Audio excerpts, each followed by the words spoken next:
au sujet de la de l'Ouïa, suivant le président Sankara. Et c'est pourquoi je voudrais proposer, Monsieur le Président, que nous établissions un barème de sanctions pour les chefs d'État qui ne répondent pas présents à l'appel, faisant en sorte que, par un ensemble de points de bonne conduite, ceux qui viennent régulièrement, comme nous par exemple, puissent être soutenus dans certains de leurs efforts. Exemple, les projets que nous soumettons à la BAD, la Banque africaine de développement, doivent être affectés d'un coefficient d'africanité. Les moins africains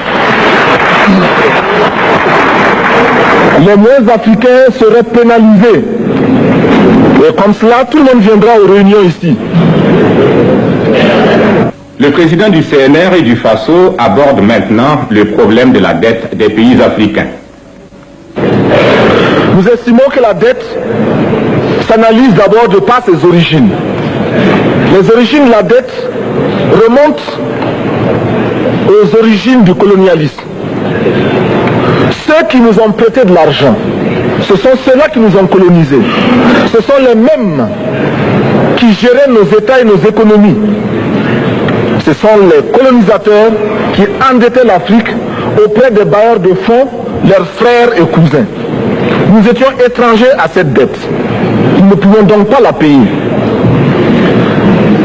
La dette, c'est encore le néocolonialisme où les colonisateurs se sont transformés en assistants techniques. En fait, nous devrions dire qu'ils se sont transformés en assassins techniques.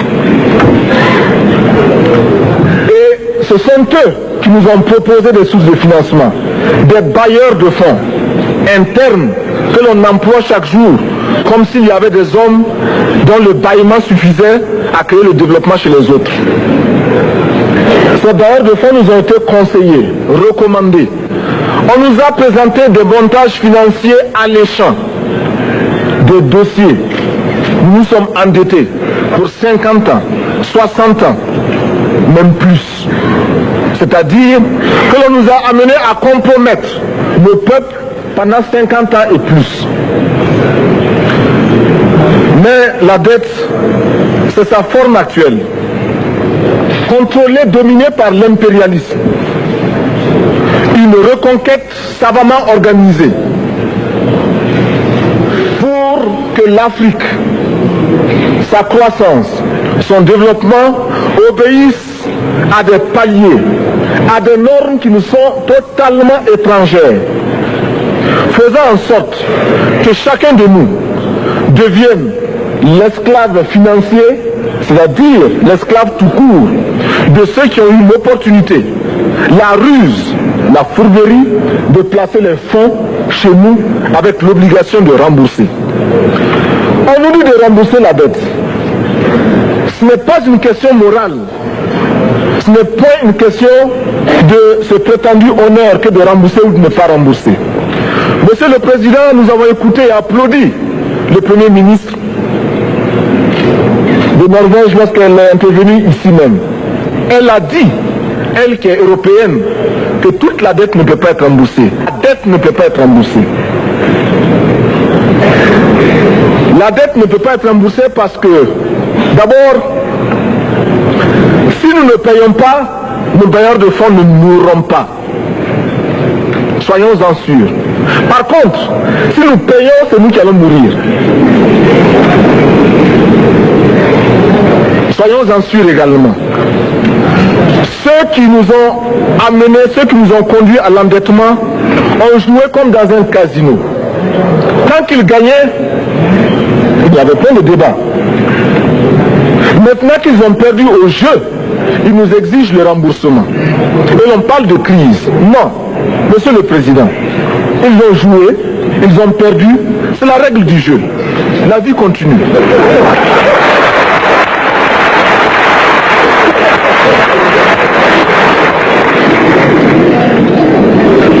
Nous ne pouvons pas rembourser la dette parce que nous n'avons pas de quoi payer. Nous ne pouvons pas rembourser la dette Parce que nous ne sommes pas responsables de la dette. Nous ne pouvons pas payer la dette parce qu'au contraire, les autres nous doivent ce que les plus grandes richesses ne pourront jamais payer, c'est-à-dire la dette de sang. C'est notre sang qui a été versé. On parle du plan Marshall qui a refait l'Europe économique, mais on ne parle jamais du plan africain qui a permis à l'Europe de faire face aux hordes hitlériennes lorsque leur économie était menacée, leur stabilité était menacée. Qui a sauvé l'Europe? C'est l'Afrique. On en parle très peu. On en parle si peu que nous ne pouvons pas, nous, être complices de ce silence ingrat. Si les autres ne peuvent pas chanter nos louanges, nous avons au moins le devoir de dire que nos pères furent courageux et que nos anciens combattants ont sauvé l'Europe et finalement ont permis au monde de se débarrasser du nazisme. La dette, c'est aussi la conséquence des affrontements. Et lorsque l'on nous parle aujourd'hui de crise économique, on oublie de nous dire que la crise n'est pas venue de façon subite. La crise existe du tout temps. Et elle ira en s'aggravant chaque fois que les masses populaires seront de plus en plus conscientes de leurs droits face aux exploiteurs. Il y a crise aujourd'hui parce que les masses refusent que les richesses soient concentrées entre les mains de quelques individus. Il y a crise parce que quelques individus déposent dans des banques à l'étranger des sommes colossales qui suffiraient à développer l'Afrique. Il y a crise parce que face à ces richesses individuelles que l'on peut nommer, les masses populaires refusent de vivre dans les ghettos, dans les bas quartiers. Il y a crise parce que les peuples partout refusent d'être dans Soweto face à Johannesburg. Il y a donc lutte et l'exacerbation de cette lutte amène les tenants du pouvoir financier à s'inquiéter. On nous demande aujourd'hui d'être complices de la recherche d'un équilibre. Équilibre en faveur des tenants du pouvoir financier, équilibre au détriment de nos masses populaires. Non, nous ne pouvons pas être complices. Non, nous ne pouvons pas accompagner ceux qui sucent le sang de nos peuples et qui vivent la sueur de nos peuples. Nous ne pouvons pas les accompagner dans leur démarche assassine. Monsieur le Président, nous entendons parler de clubs. Club de Rome, club de Paris, club de partout. Nous entendons parler du groupe des 5, du groupe des 7, du groupe des 10, peut-être du groupe des 100, et que sais-je encore. Il est normal que nous créions notre club et notre groupe. Faisons en sorte que dès aujourd'hui, Addis Abeba devienne également le siège, le centre d'où partira le souffle nouveau, le club d'Addis Abeba. Nous avons le devoir aujourd'hui de créer le front uni d'Addis Abeba contre la dette. Ce n'est que de cette façon que nous pourrons dire aux autres, en refusant de payer la dette, nous ne venons pas dans une démarche belliqueuse. Au contraire, c'est dans une démarche fraternelle pour dire ce qui est. Du reste, les masses populaires en Europe ne sont pas opposées aux masses populaires en Afrique. Mais ceux qui veulent exploiter l'Afrique, ce sont les mêmes qui exploitent l'Europe. Nous avons un ennemi commun. Donc, notre club, parti d'Addis Abeba, devra également dire aux uns et aux autres que la dette ne saurait être payée. Et quand nous disons que la dette ne saurait être payée, ce n'est point que nous sommes contre la morale, la dignité, le respect de la parole. Parce que nous estimons que nous n'avons pas la même morale que les autres. Entre le riche et le pauvre, il n'y a pas la même morale. La Bible, le Coran, ne peut pas servir de la même manière celui qui exploite le peuple et celui qui est exploité. Il faudrait alors qu'il y ait deux éditions de la Bible et deux éditions du Coran.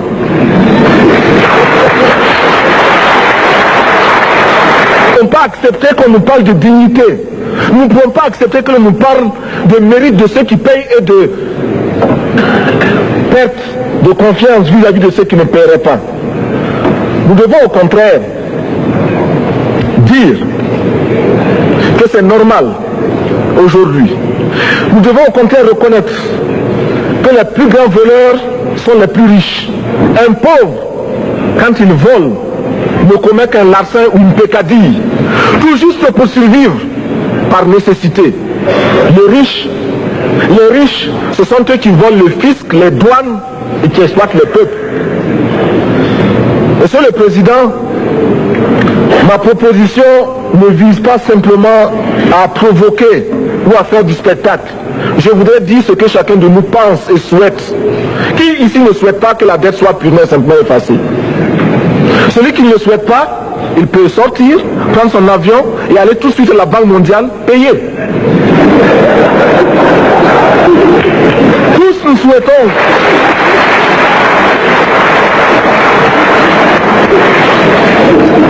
ma proposition n'est pas non plus, je ne voudrais pas que l'on prenne la proposition du Burkina Faso comme celle qui viendrait de la part de jeunes sans maturité, sans expérience.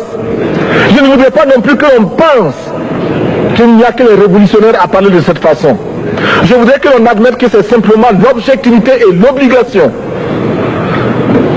Et je peux citer, dans les exemples de ceux qui ont dit de ne pas payer la dette, des révolutionnaires comme des non-révolutionnaires, des jeunes comme des vieux. Je citerai par exemple, Fidel Castro a déjà dit de ne pas payer. Il n'a pas mon âge, même s'il est révolutionnaire. Mais je pourrais citer également François Mitterrand, qui a dit que les pays africains ne peuvent pas payer, les pays pauvres ne peuvent pas. Je pourrais citer Madame le Premier ministre. Je ne connais pas son âge et je m'en voudrais de le lui demander. Mais c'est un exemple. Je voudrais citer également le président Félix Houphouët-Boigny. Il n'a pas mon âge. Cependant, il a déclaré officiellement, publiquement, qu'au moins pour ce qui concerne son pays, la Côte d'Ivoire ne peut pas payer. Or, la Côte d'Ivoire est classée parmi les pays les plus aisés d'Afrique, au moins d'Afrique francophone. C'est pourquoi d'ailleurs il est normal qu'elle paye plus en contribution ici. Mais, Monsieur le Président, ce n'est donc pas de la provocation. Je voudrais que très sagement, vous nous offriez des solutions. Je voudrais que notre conférence adopte la nécessité de dire clairement que nous ne pouvons pas payer la dette. Non pas dans un esprit belliqueux, belliciste. Ceci pour éviter que nous n'allions individuellement nous faire assassiner. Si le Burkina Faso tous seul refuse de payer la dette, je ne serai pas là à la prochaine conférence. Par contre, avec le soutien de tous, dont j'ai besoin,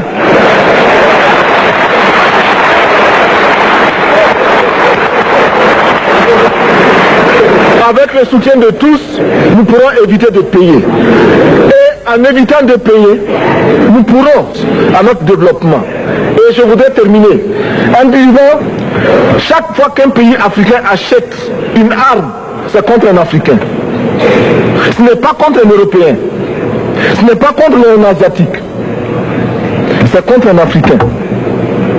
Par conséquent, nous devons également, dans la lancée de la résolution de la question de la dette, trouver une solution au problème de l'armement.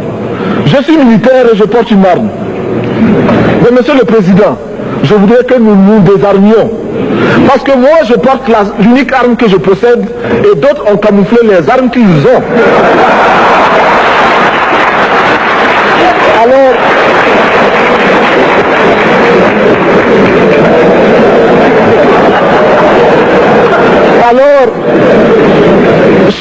chers frères, avec le soutien de tous, nous pourrons faire la paix chez nous. Nous pourrons également utiliser ces immenses potentialités pour développer l'Afrique, parce que notre sol, notre sous-sol sont riches. Nous avons suffisamment de bras et nous avons un marché immense, très vaste, du nord au sud, de l'est à l'ouest. Nous avons suffisamment de capacités intellectuelles pour créer, ou tout au moins prendre la technologie et la science partout où nous pourrons les trouver. Monsieur le Président, faisons en sorte que nous mettions au point ce front uni d'Addis Abeba contre la dette. Faisons en sorte que ce soit à partir d'Addis Abeba que nous décidions de limiter la course aux armements entre pays faibles et pauvres. Les gourdins et les coutelas que nous achetons sont inutiles. Faisons en sorte également que le marché africain soit le marché des Africains. Produire en Afrique, transformer en Afrique et consommer en Afrique. Produisons ce dont nous avons besoin et consommons ce que nous produisons au lieu d'importer. Le Burkina Faso est venu vous exposer ici la cotonnade produite au Burkina Faso, tissée au Burkina Faso, cousue au Burkina Faso pour habiller les Burkinabés. Ma délégation et moi-même, nous sommes habillés par nos tisserands, nos paysans. Il n'y a pas un seul fil qui vienne de l'Europe ou de l'Amérique. Je ne fais pas un défilé de mode, mais je voudrais simplement dire que nous devons accepter de vivre africain. C'est la seule façon de vivre libre et de vivre digne. Je vous remercie, Monsieur le Président. La patrie ou la mort, nous vaincrons.